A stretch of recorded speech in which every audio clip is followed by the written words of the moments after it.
Ida for asking my housemate to reimburse me after I cleaned months of moldy food from her freezer. Hi, I'm posting again with some additional context because I'm trying to understand whether I crossed a line or whether this was just poor communication on my part. I live in a shared house.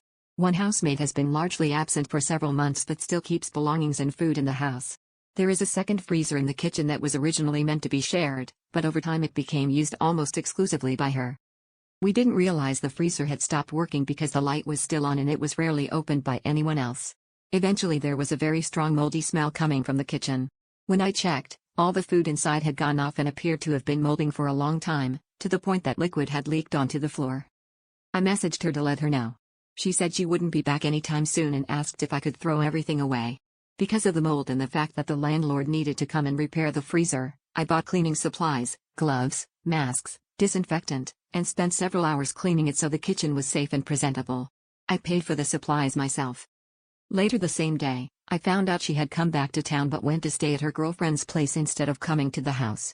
At that point, I felt frustrated and sent a message saying I was disappointed and asking if she could reimburse me for the cleaning supplies and time.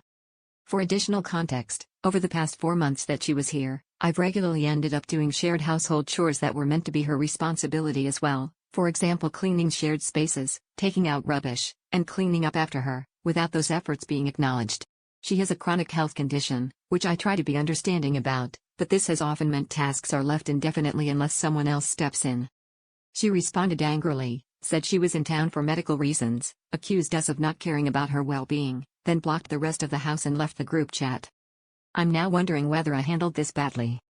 Ida for being annoyed and asking to be reimbursed, or should I have handled the situation differently?